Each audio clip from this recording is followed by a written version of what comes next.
Well, g'day guys. Yes, I'm back. The blog, it's back. We had an extended break over summer and it's been a fantastic time. We had a fantastic summer and our ministries have all launched and we're kicking off into our new school year, and it's been really fantastic so far and we look forward to keeping that going. But my thought for this week is about the seasons. And yes, the seasons, they are changing. I'm wearing a thermal. Absolutely. I'm recovering from the flu. It's been raining. The leaves are all turning autumnal. Autumn is upon us. There's that real sharp chill in the air, so much so that I think it's going to snow. Well, maybe. I just get excited about snow. I love it. And it's changing. You know, life's like this. We go through these changes. We go through seasons. I know some of you are struggling with the school season. The switch from summer to school, there's been a bit of a struggle there for a lot of you. And I'm praying for you in that. But, you know, it's normal. And the question is what do you do in these seasons? And I think Brooke Fraser says it really well in her song, Desert Song. It's called Desert Song. And she says it really well. She says, this is my prayer in the desert. One of the seasons that we can go through can be like a desert. She says, when all that's within me feels dry. This is my prayer in the hunger and need. But she points to the hope of God in that situation where she says, but my God is a God who provides, which is really important. The next season she talks about is, this is my prayer in the fire, where weakness and trial and pain. You see, we can have that in our life where we can be going through trials and temptations and pain, although temptations are probably more later in the battle, but we'll get to that. But she says, there is a faith that's proved more worth than gold. So she's saying that actually, this is my prayer, that actually in these times of trial and weakness and pain, we will seek God and that will build our faith. And then this is my prayer in the battle. When triumph is still on its way. That's about temptation, I guess. We're battling to be pure. We're battling to live the life that God would call for us. But we are, according to Brooke Fraser, a co-heir with Christ. And it's according to the Bible as well, I should point that out, that we're co-heirs with Christ. We're conquerors. In fact, Paul would say we're more than conquerors because of what Christ has done for us. Then the final one, this is my prayer in the harvest, where favor and providence flow. But she says this, and I love this line, I'm filled to be emptied again. The seed I've received, I will sow.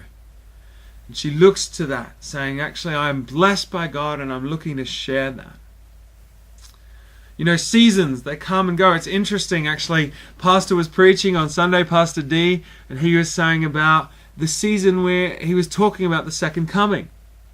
And I can't go into the whole sermon because that was a 40-minute long sermon. Please go to www.harrogate-mcc.com and you will be able to hear that sermon online and then hear the full story. But I want to focus in, the basic gist of it is that Jesus basically fulfilled 4 out of the 7 feasts of the Israelite nation's calendar. We know Pentecost was actually a feast. The coming of the Spirit was actually a feast that is fulfilled by the coming of the Spirit. We know that the Passover was a feast time that was fulfilled by the Passover lamb who had to die for us. So we can see that the feasts, and he goes into much more detail because there's 2 other feasts and that have been fulfilled. But there's 3 that have not been fulfilled. And he was speculating as to whether the Feast of Trumpets would be fulfilled in the second coming of Christ. And he's feeling that this is correct. Now we know that the Feast of Trumpets happens in August, September.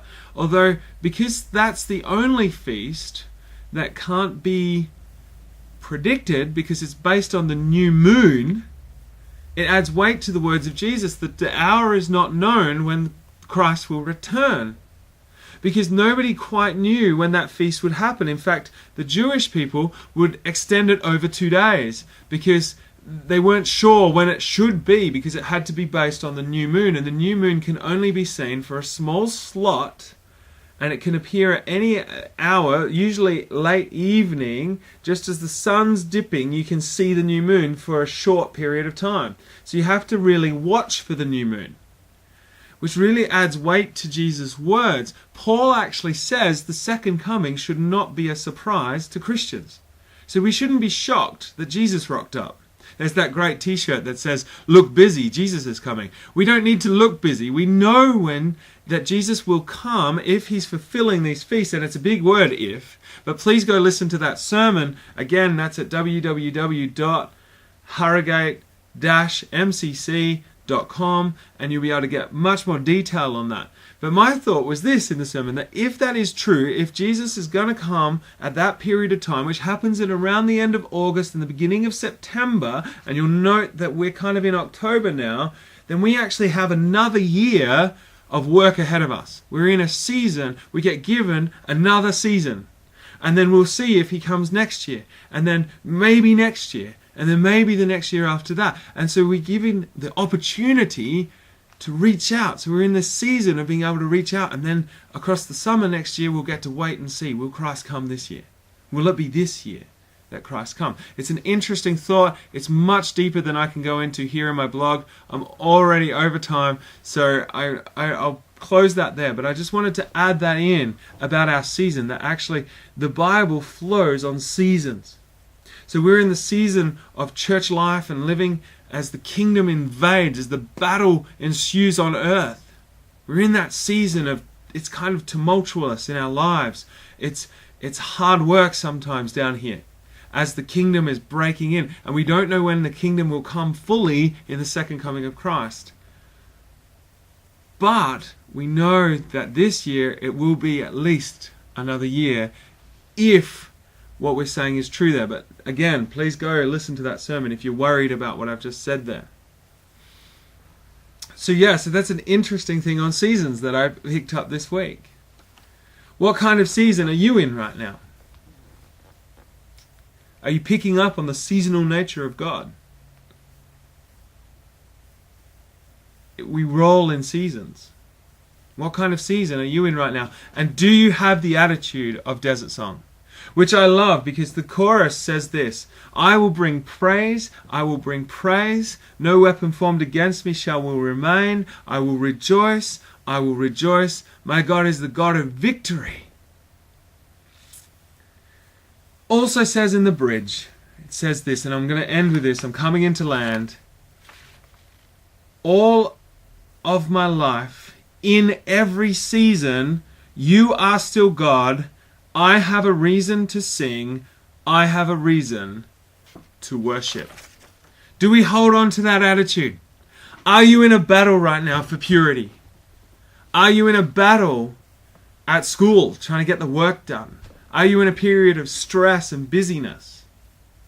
My wife and I are currently in a period or a season of separatedness.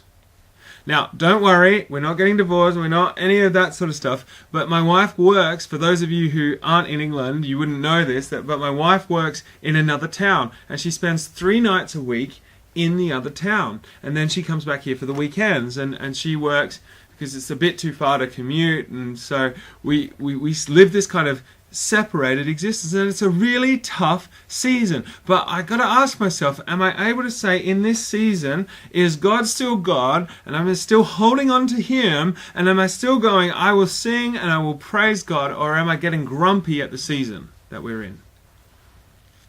Where are you at? Where is your heart at? Is God still God in your life no matter what's going on around you? It's an interesting thought. You know, it's an interesting thought. I thought to read you the final verse, which is going to take me well over time, a psalm. Psalm 46. This is my favorite psalm. This was at our wedding, And it goes like this: God is our refuge and our strength, an ever-present help in trouble. Therefore we will not fear, though the earth give way and the mountains fall into the heart of the sea. That's that question. The question that I have for you guys is, will you fear or will you have faith? Though its waters roar and foam, and the mountains quake with their surging, there is a river whose streams make glad the city of God, a holy place where the Most High dwells. God is within her, she will not fall. God will help her at the break of day. Nations are in uproar, kingdoms fall. He lifts his voice, the earth melts. The Lord Almighty is with us. The God of Jacob is our fortress. Do you see God as your fortress, protecting you? Come and see what the Lord has done, the desolations he has brought on the earth. He makes wars cease to the ends of the earth. He breaks the bow. He shatters the spear. He burns the shields with fire. He says, "Be still and know that I am God. I will be exalted among the nations. I will be exalted in all the earth. The Lord Almighty is with us. The God of Jacob is our fortress." Do you let God fight your battles? Do you let go and let God? Do you do that? I don't know. Do you live with that attitude in all my life, in every season? You are still God, and I have a reason to worship. I have a reason to sing. Are you looking to God to provide for you, for the faith, for the conquer, to be filled? That's the question for this week. Pray about that. Anyway, guys, have a great week. I'll catch you next week. Peace out.